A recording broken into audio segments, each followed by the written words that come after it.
In the village of Omu, nestled beneath the shadows of ancient baobab trees, lived Kato.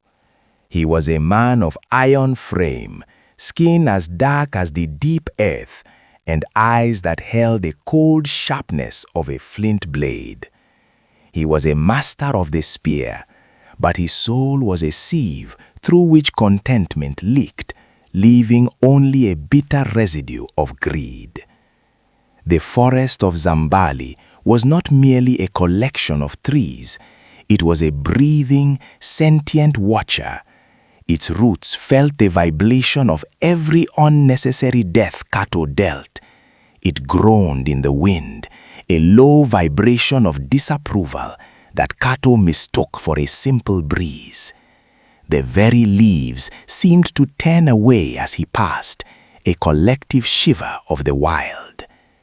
One twilight, Mazola, the village elder, whose eyes were clouded like swirling nebulae, and whose voice rasped like dry leaves on stone, stepped from the shadows.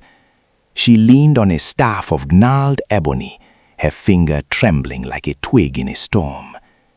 "The forest is a mother, Kato," she warned, her tone heavy with the weight of centuries.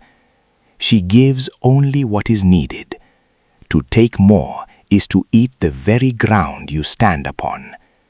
Kato let out a hollow laugh, the sound of a man who believed the world was his to harvest. The forest spirits, shimmering entities woven from mist and tangled vines, with wooden masks that wept glowing sap, decided to answer. That night, they manifested as flickering, pulsating fireflies that danced a path through the impenetrable thorns. They led him, whispering in a frequency that resonated with his own hunger, drawing him deeper into the emerald heart where the great beasts of myth slept. By the first light of dawn, Kato returned, dragging a sled overflowing with ivory and pelts, his heart swollen with triumph. But as he reached his hut, the village was silent. His home was no longer a dwelling of thatch and clay. It was being reclaimed by an aggressive, supernatural growth. Thorns pierced the roof, and vibrant, carnivorous flowers bloomed from the floorboards where his children once played. The spirits had taken back their own. The lives he had stolen from the forest were paid for with the lives he held most dear. His family was gone, absorbed into the verdant green, now part of the forest's eternal pulse.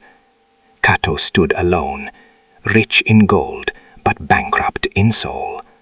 From that day, the village of Omu knew, greed feeds today's hunger, but devours tomorrow.